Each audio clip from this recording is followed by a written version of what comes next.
by the Trades Ministry. I want to hear from the group that has been questioning this particular issue, the minority in Parliament, I should say.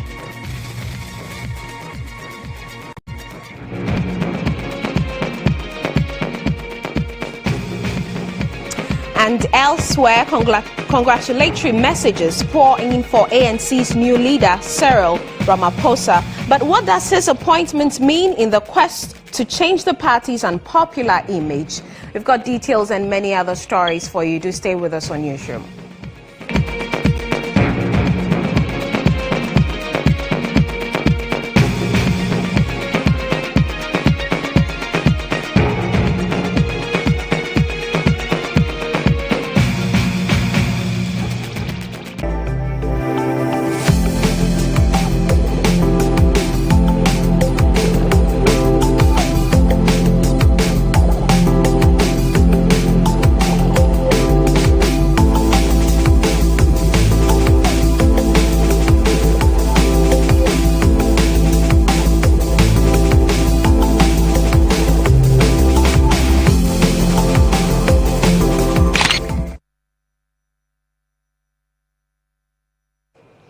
Thank you for joining us. My name is Abena Owusu Nyamekye. Now, here's our first story. Police in the Ashanti region have picked up 3 young men believed to have taken part in the alleged gang rape of a teenage girl. The victim, we understand, is on admission at the Komfanochi Teaching Hospital responding to treatment. The 3 suspects and their 4 accomplices, names withheld, who are currently at large, are all students. 2 of the 3 arrested are in SHS 1 and the other in JHS 3. All 3 suspects are currently in police custody, assisting in investigations, whilst efforts are being made to arrest the other 4. Meanwhile, the victim has been issued with a medical form. She currently is in the care of the police, undergoing psychological counseling. She is cooperating with the police in their investigations. Now, the police would want to use this medium to send a very strong warning to those in possession of the video and those circulating, saying to desist from that act, since culprits will be dealt with according to. So that's the PRO for the Ashanti Regional Police Command, ASP Juliana Obey, and we'll touch base with our reporters in the Ashanti region to bring you more updates on this development and what has become of the suspects who were arrested yesterday.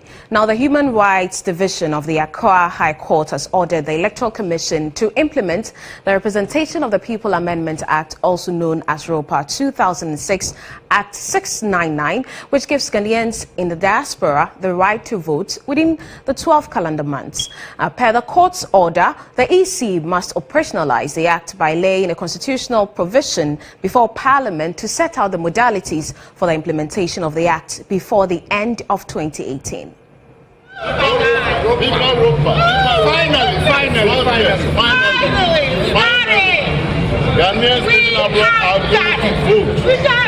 In delivering his verdict, Justice Anthony Yeboah indicated that the 12-month grace period, which starts from January 1, 2018, is for the Electoral Commission to present a legislative instrument to Parliament, spelling out the modalities for the implementation of the Representation of People's Act 699/2006.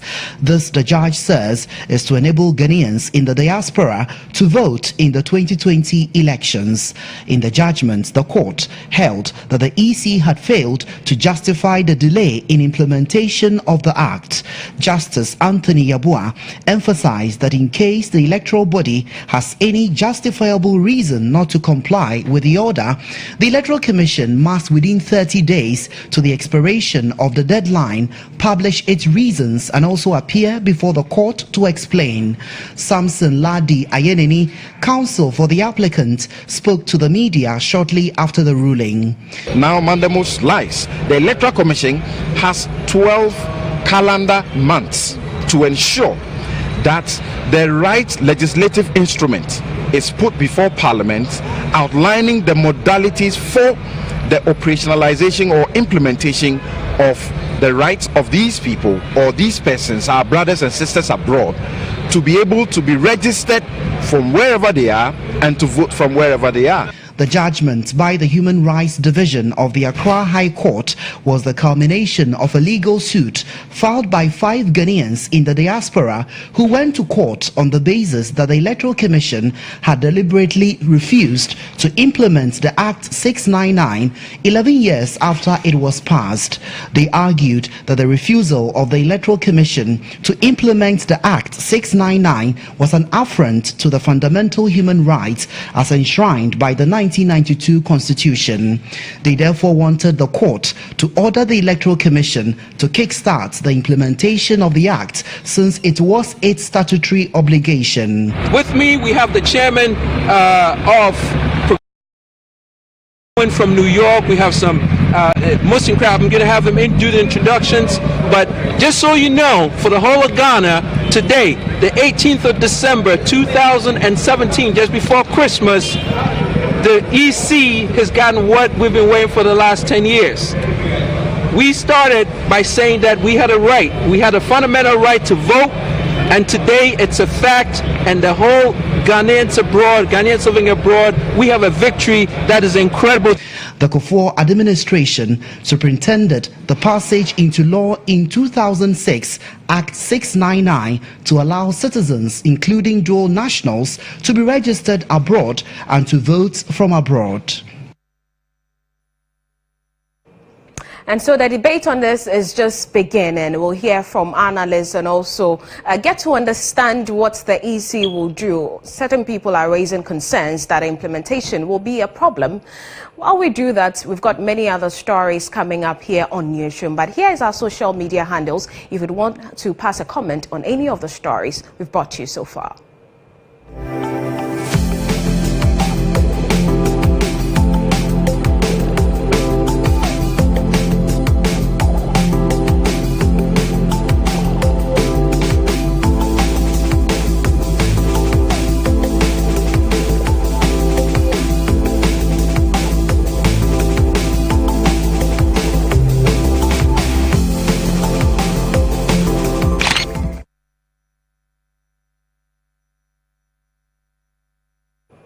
I'm glad you stay with us here on Newsroom. We've been joined by telephone by poster Ben Efson, and he's also the editor-in-chief for the Daily Dispatch newspaper. Uncle Ben, thank you for joining us on Newsroom. It's been a long road coming, but what does this ruling mean for the country's electoral process? Well, good morning, Abla. Good morning to your viewers. I think that the ruling is interesting. It says that effective 1 year from 1st November 2018 to 1st January 2018 to 1st January 2019, the EC should put in place for the takeoff of ROPAA. It however gave a caveat that 30 days to the expiry of the ultimatum, that is by end of November, the EC should come forward with problems it is facing. Now, for those who do not know how ROPAA will work briefly, one, the Electoral Commission will have, because registration of Ghanaians to vote is one of the basis of Article 42 of the Constitution. The Electoral Commission will have to register all Ghanaians in over 120 countries. So the government of Ghana will have to find money for Ghanaians to be registered. Two, as is done, the Electoral Commission will have to send people to all the countries, like so Ghanaians registered in the US, Holland, Togo, Nigeria, Benin. Election time, we have to send people. Let's say the US, they may designate 4 main towns, or maybe Eastern US, Washington, Midwest, then West. So these are the things involved.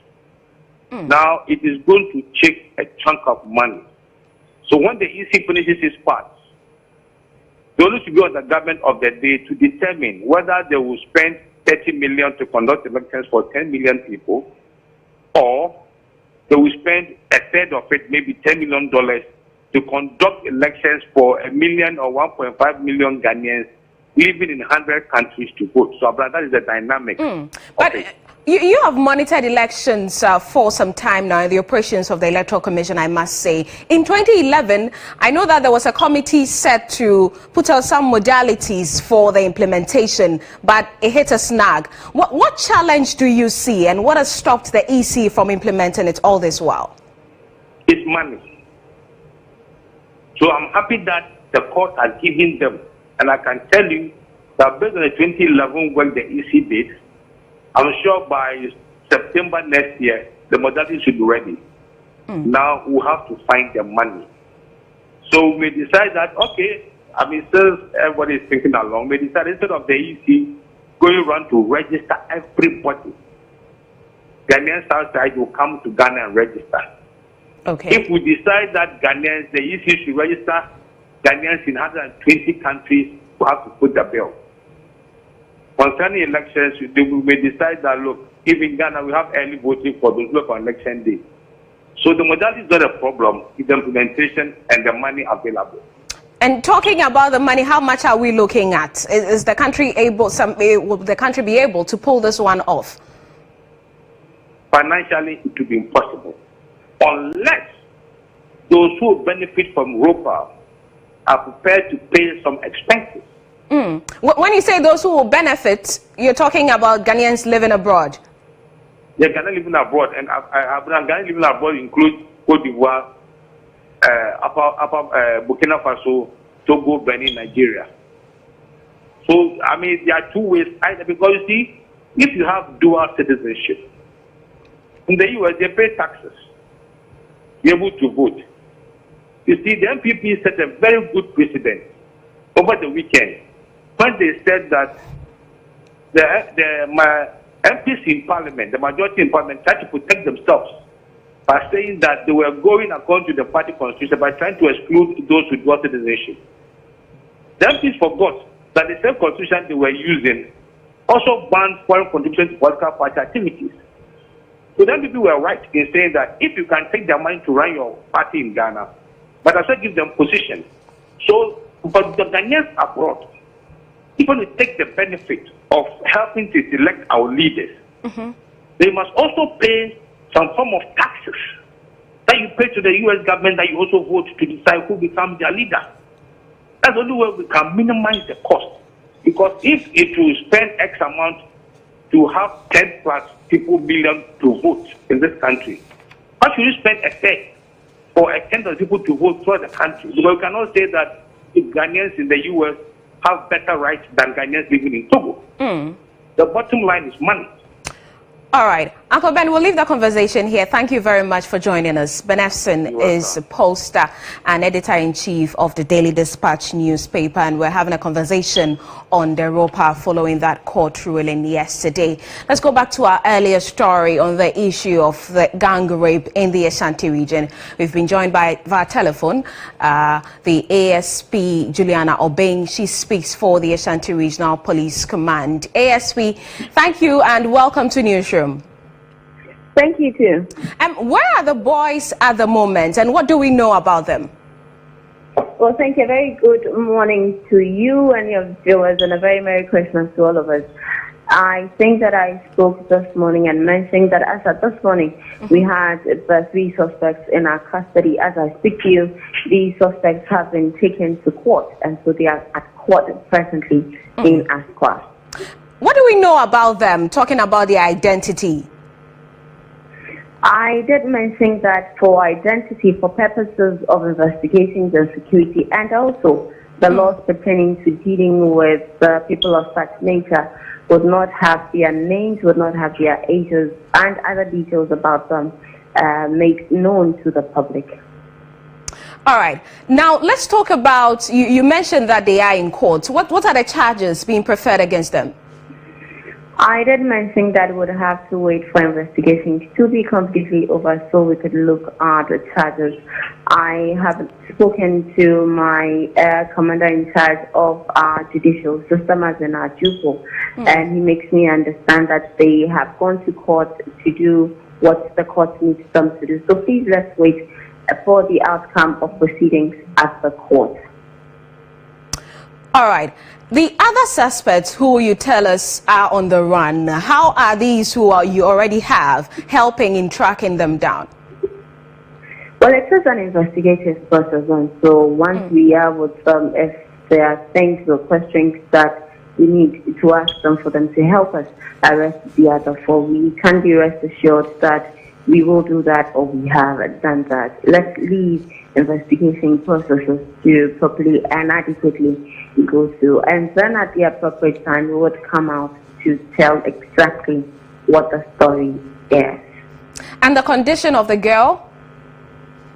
Come again? The girl, the lady in question, the victim, what is her condition at the moment?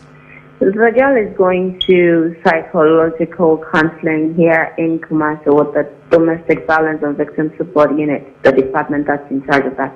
And they are taking her through psychological counseling to help her get rid of some fears, to get her off some pain, to get her off the trauma that she's gone through.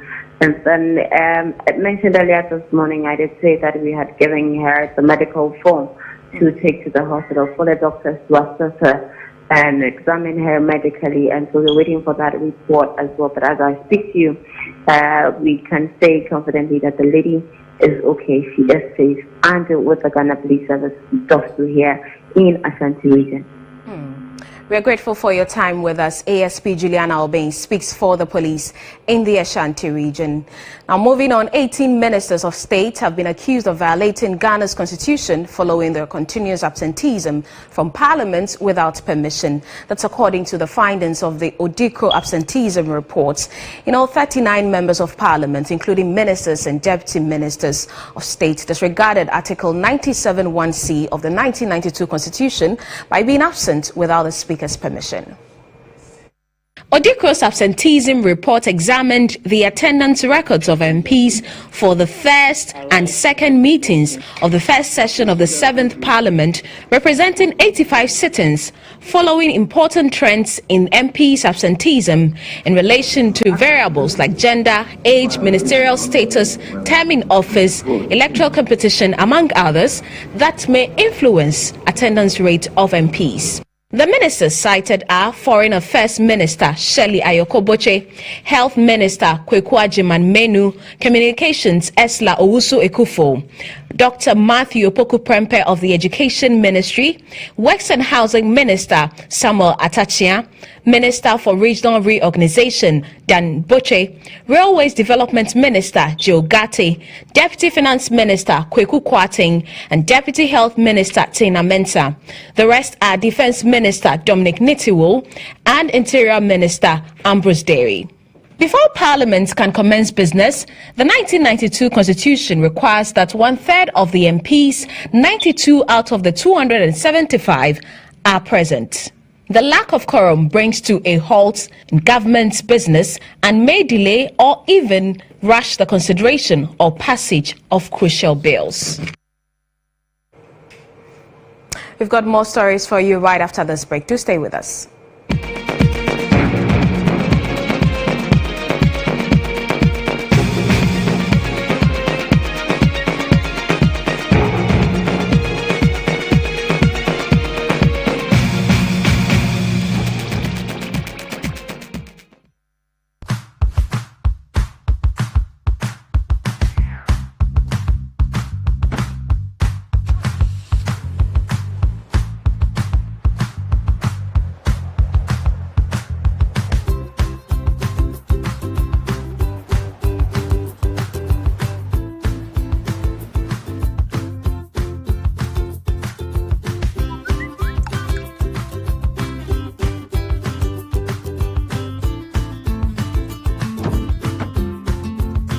Be on beat with 24-hour GH-Link ATMs nationwide with prompt SMS updates. Enjoy personal and business accounts with easy personal and SME loans, plus great investment products and quick remittance services.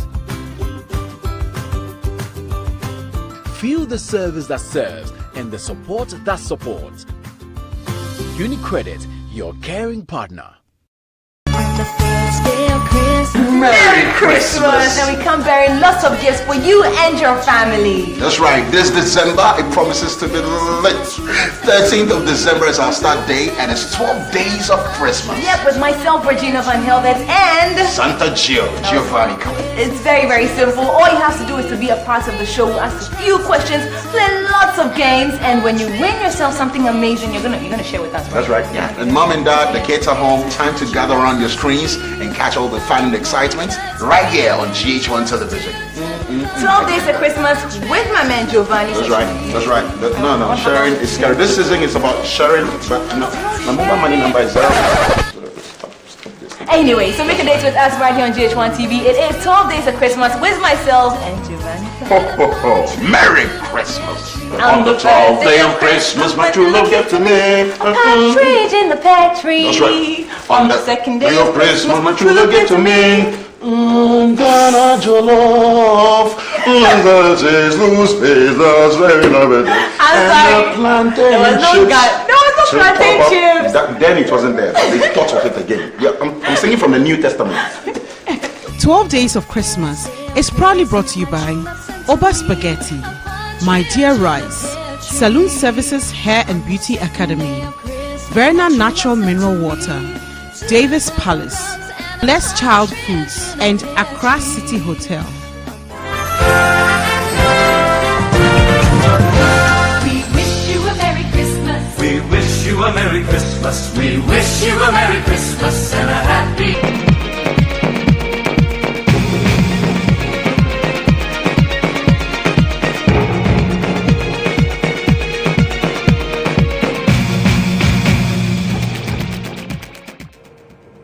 You're welcome back. Now, Vestagard, a global health company through its local branch, Wattec Ghana, together with Gilson Manufacturing Limited, has presented some high-impact water purifiers to Vugu Gunda, a village in the Kumbugu district of the northern region. The gesture follows GH1 News' Northern Lives Matter campaign to appeal for potable water for some thirsty communities in the northern region who survive on dirty water daily.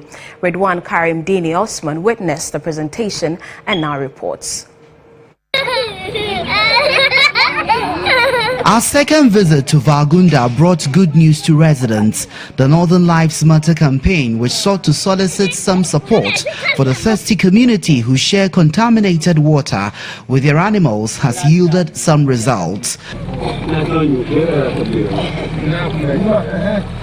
Vestagard, a global health company, and Gilson's Manufacturing Limited have decided to come to the aid of residents of Vagunda with these water purification machines and cartons of antiseptic products. I'm very happy, I'm extremely happy that we've been able to come to the aid of these people, because it's very obvious that they need safe water, not just clean water, safe water. And we've been able to provide. I think GH1 is doing very well when it comes to journalism, because we need such kind of journalism to help the communities.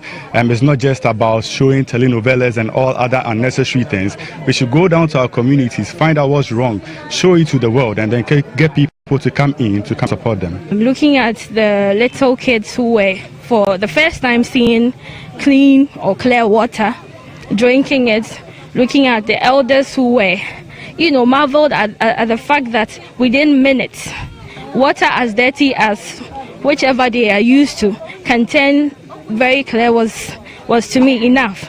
And the fact that everybody was very happy and appreciative. Some people did not talk, but you could see from the way they were behaving that this is something that has gone beyond just helping them, but it has given them something like life. Residents who were overjoyed upon seeing how the machine has transformed the dirty water they are used to could not hide their excitement. Spokesperson for the village, Alhassan Imoro, expressed the community's appreciation to GH1 News for bringing their plight to the attention of duty bearers and also to Vestagard for the intervention. He, however, appealed for the construction of a standpipe as the long distance between the community and where the dam is located is a big challenge.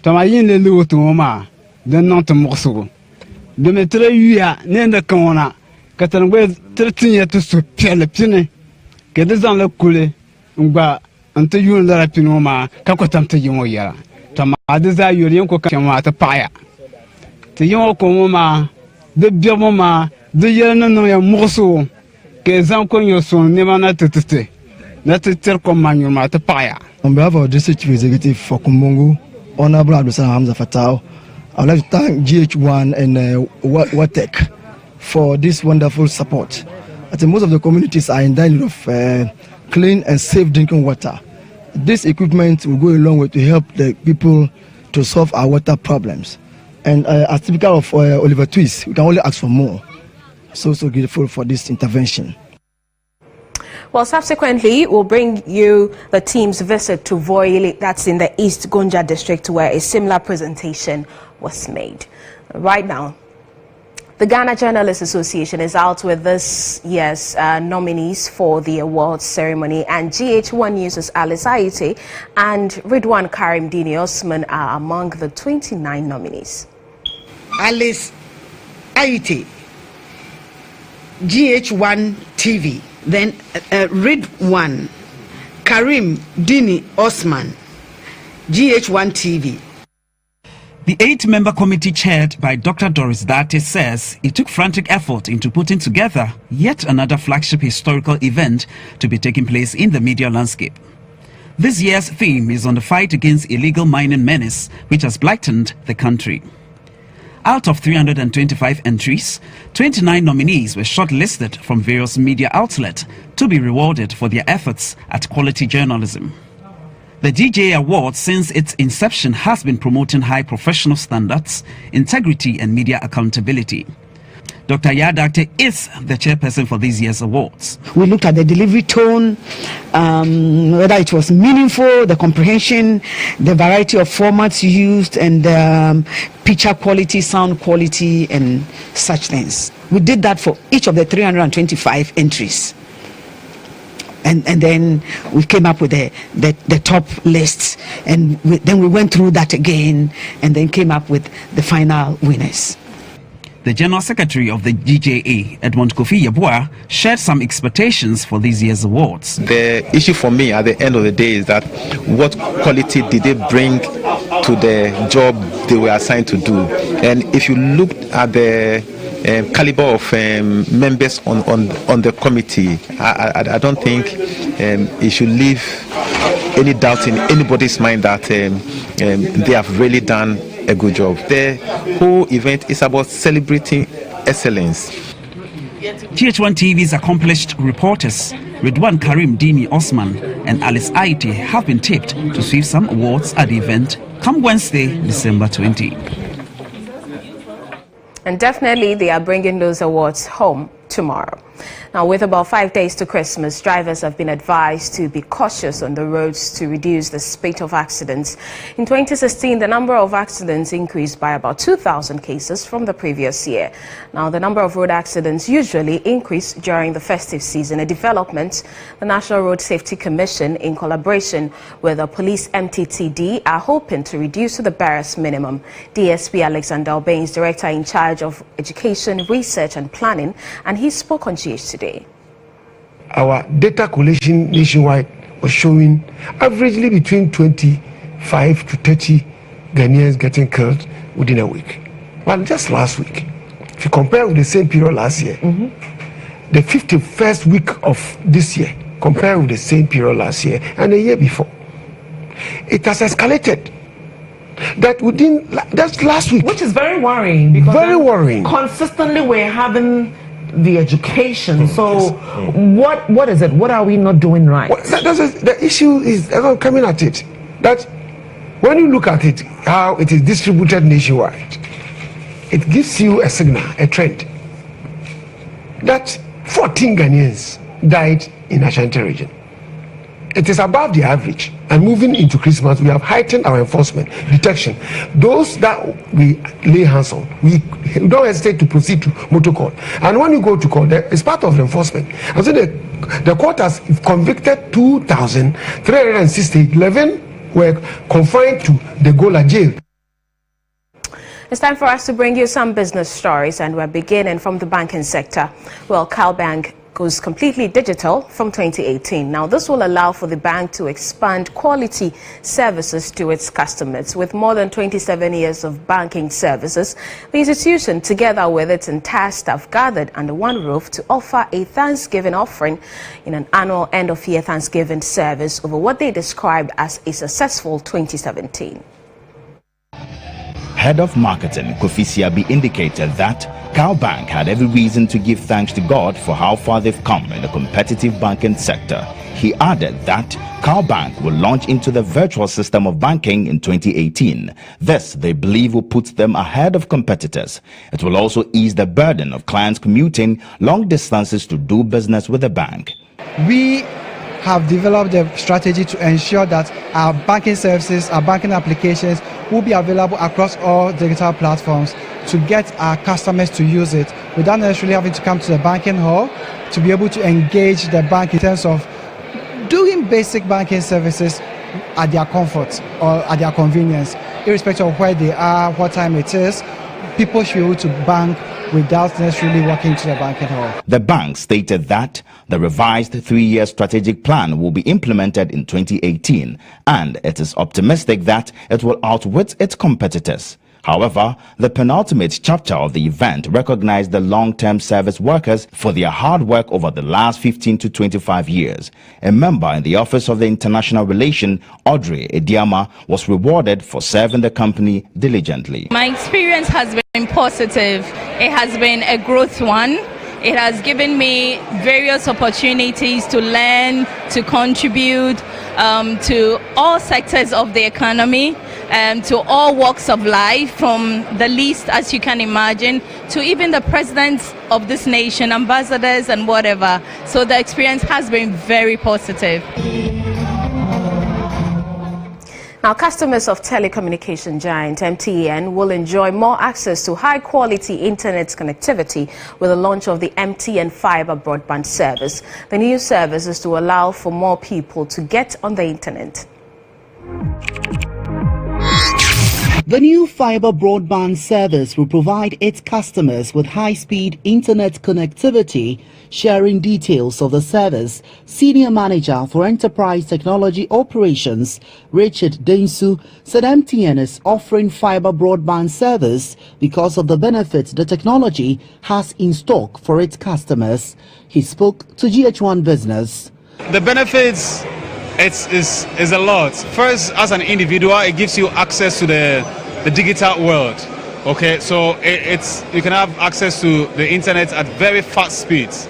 As businesses, you have unique connectivity to cloud services. You want to do video conferencing. You want to do so many other things. This service enables you to do all of that. Meanwhile, the leading service provider has pledged to penetrate the northern zone with fiber broadband service in the shortest possible time. We are currently implementing at the western region. The northern region would go there very soon. Our intention is to go to all major cities across the country. And we started off just last year, and we're not stopping till we've covered all the major cities.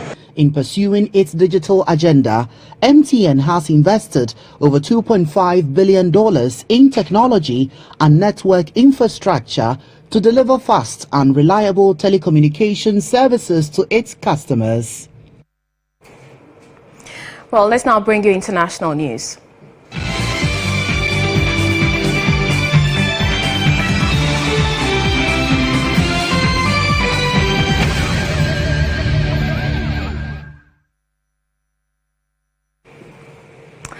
And we are beginning in South Africa. That's our main focus this afternoon. NASA leader Raila Odinga has congratulated South Africa's Vice President Cyril Ramaphosa on his election as new leader of the country's independence party, the African National Congress. In a statement, Odinga said the win by Mr. Ramaphosa, who he considered a personal friend, signals a new era of democracy in Africa.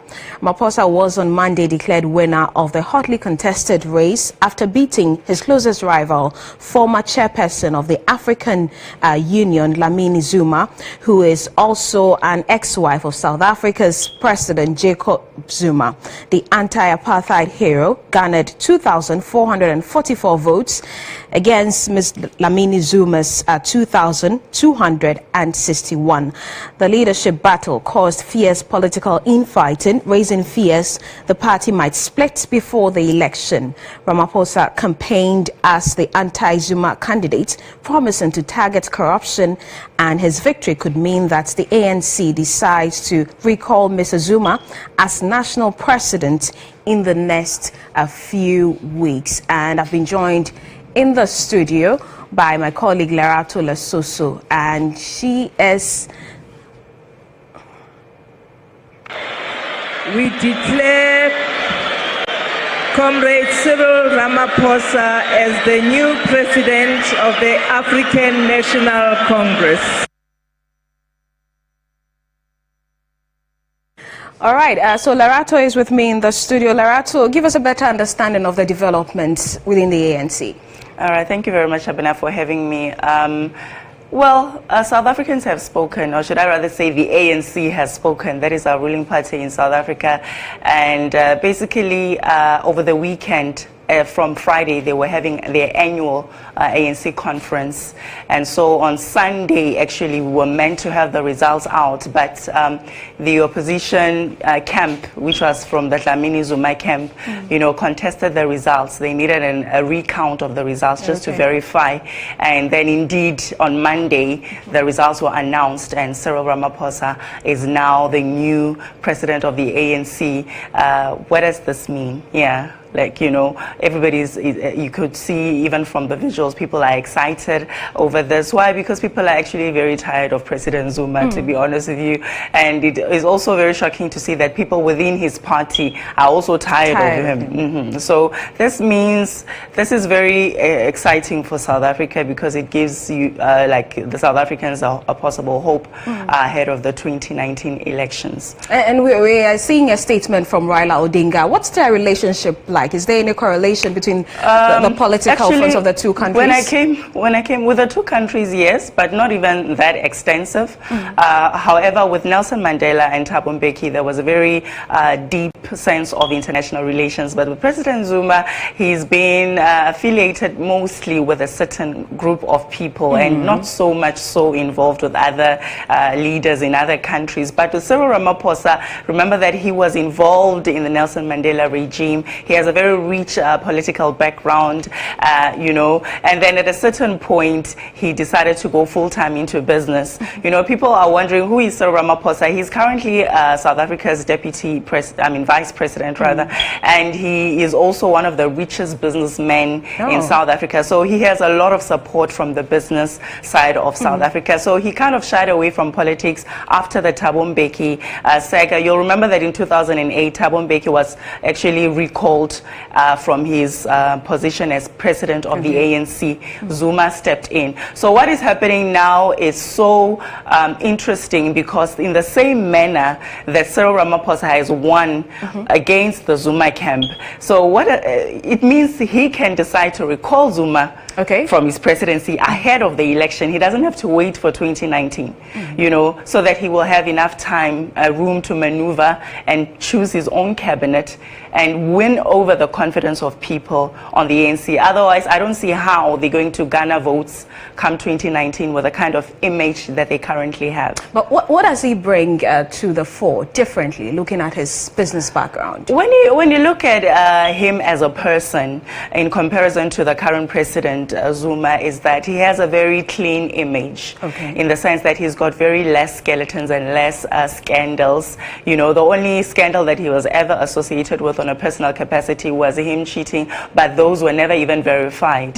And then eventually also politically, it could be the Marikana massacre. He was also linked to that, that he got his hands involved in that blood. However, that too was never really proven by the court. So those are the only things, tainting his image right now. He's got a very good image. He kind of like represents the old regime of the ANC as we know it, with the likes of Nelson Mandela and former President Thabo Mbeki. That speaks well for him. It can win over the confidence of people. And then with business, he's one of the richest businessmen in South Africa, and if not Africa. And so it will emulate not necessarily Donald Trump, but when it comes to a president who will not be a liability to the state, and then who will bring in innovative things, because he really has made a name for himself without much support from the government. So I'm sure he would have amazing ideas when it comes to contributing to the economy and to businesses and, the livelihood of people in general. And just before you go, how have the people of South Africa been responding to this whole change? The response has been a bittersweet, because we still, even though we have this history, people still have some loyalty towards President Jacob Zuma. So there are people who are not happy with the outcome.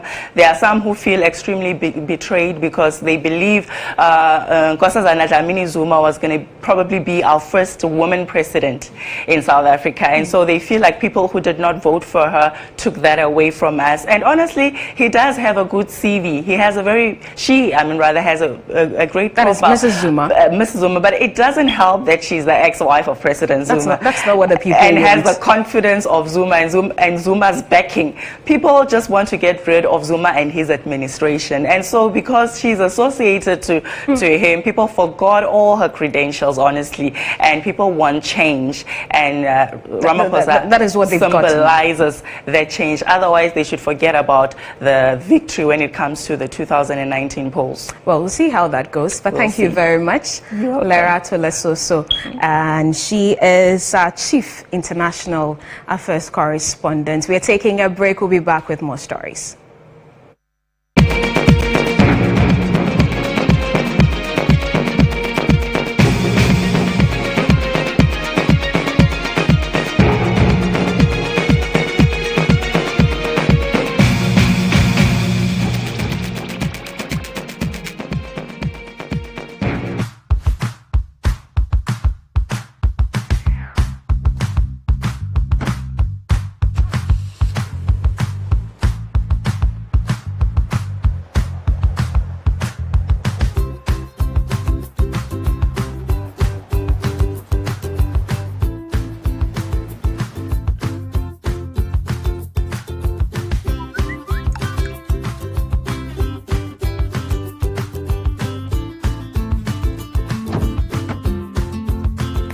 On beat with 24-hour GH-Link ATMs nationwide with prompt SMS updates.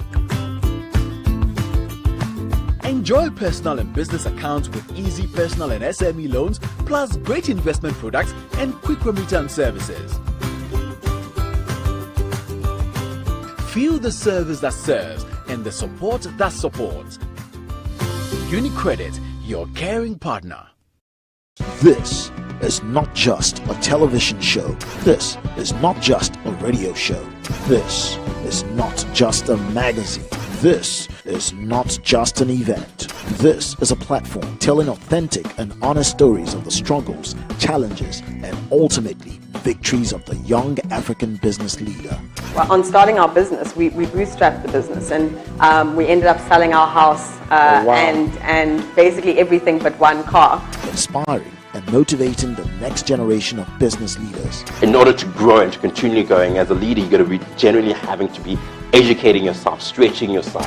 Equipping aspiring and emerging business leaders with leadership tools for business success and facilitating and building business networks, synergies, and relationships between businesses across the continent and the diaspora. This is the African Renaissance. This is Under 40 CEOs.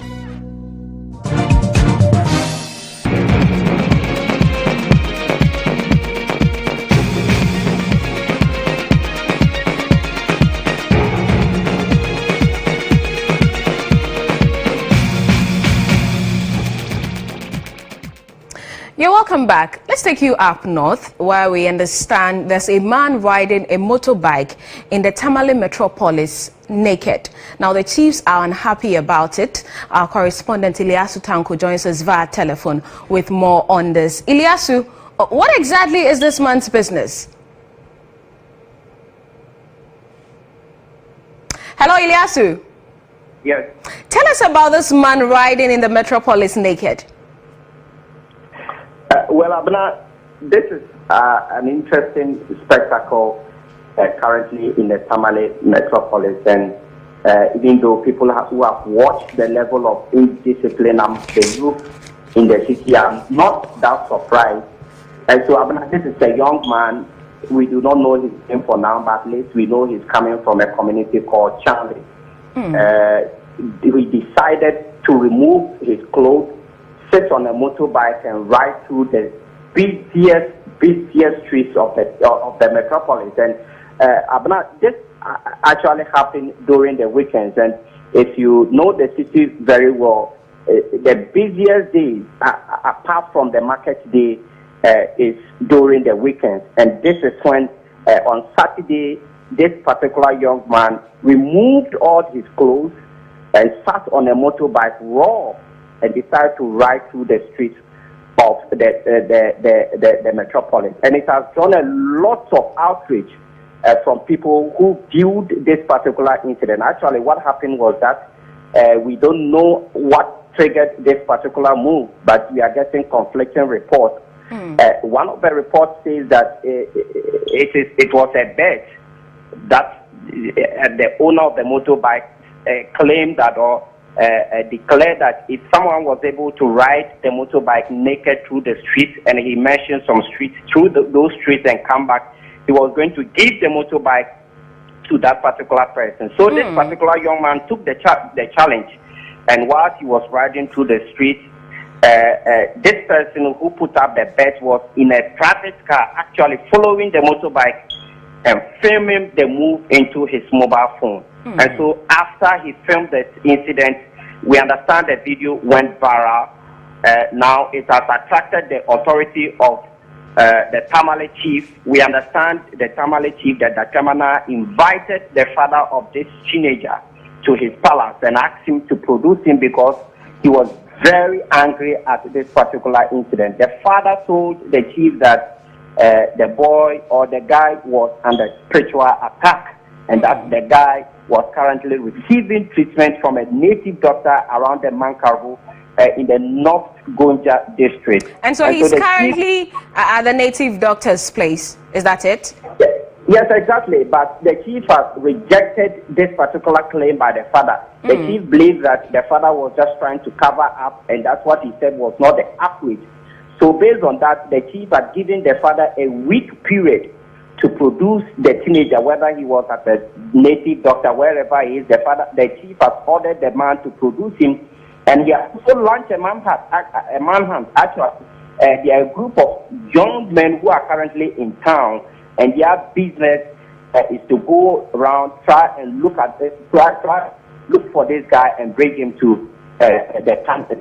The chief is claiming that the chief actually is saying that when this guy is arrested, he was going to punish him severely, and that he was not going to listen to what the human rights community will say. Abena. All right, interesting. We'll see how that goes. Thank you very much.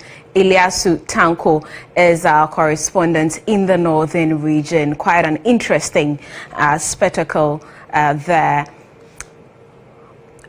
All right. Now, the Accra Central District Court, presided over by Justice Wolanyo Kotoku, has discharged 8 accused persons standing trial for the murder of Major Maxwell Mahama at Denchiro Boase on May 9th, 2017. The 14 accused persons of the 22 are therefore to face committal proceedings. All right, let's take a break. We've got more stories for you to stay with us.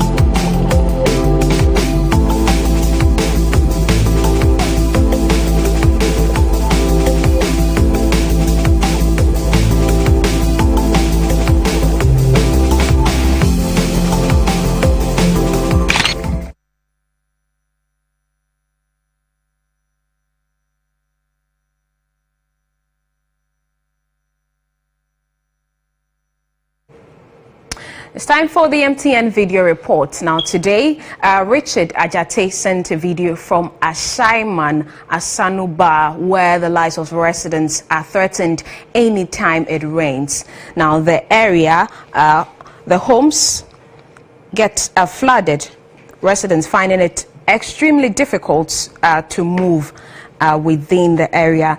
Now, the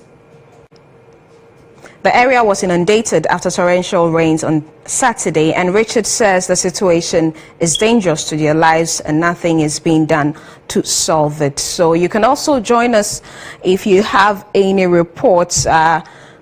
You can send it, your video reports, to 0551 433 055.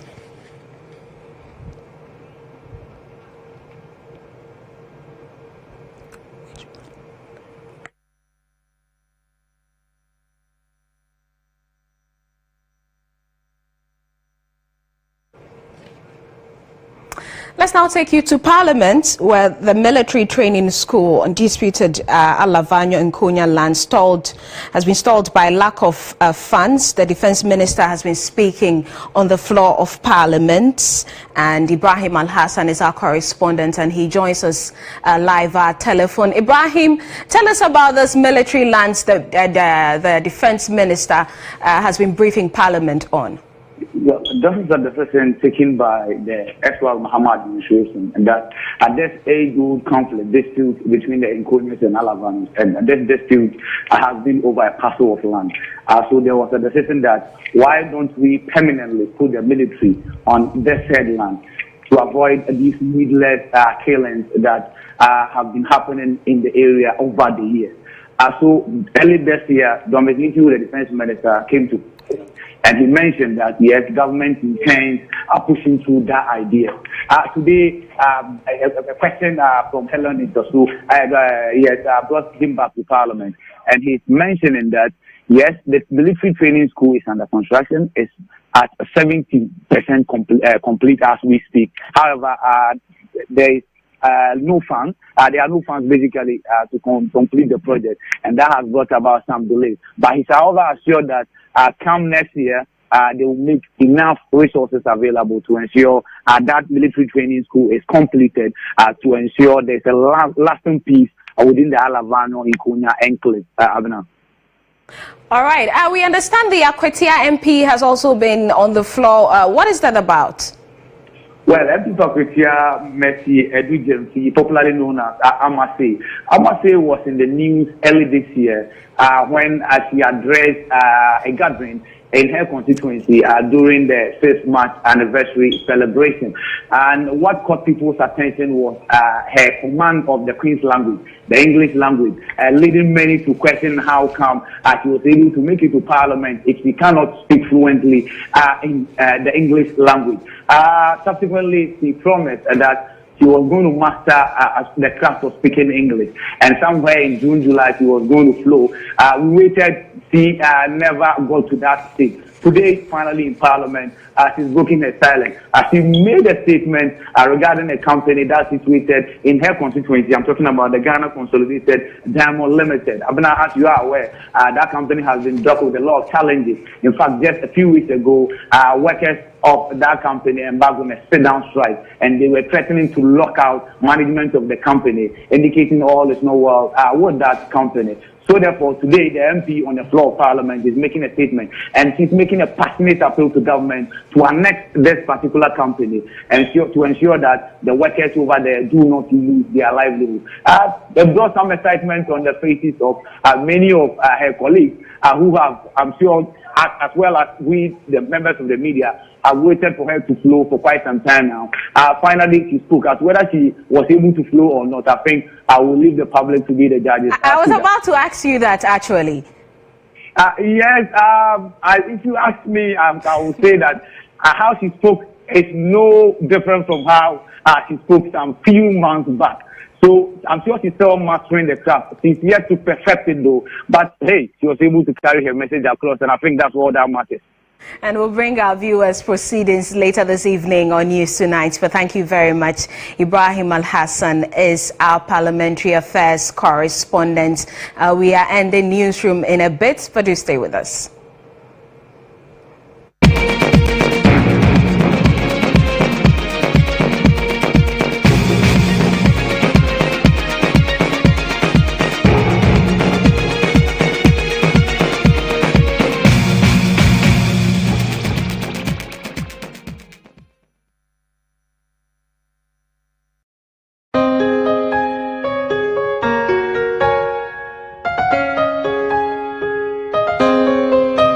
If I could walk to the stars, I would bring them all to A story about love and betrayal. A man vows to avenge his brother after his gruesome murder. Why are you saying that? My brother killed himself because of a woman. Who is this woman? What's the name of the so-called pretty one? His revenge will hurt an innocent woman, a woman he hates and also loves desperately. Roberta.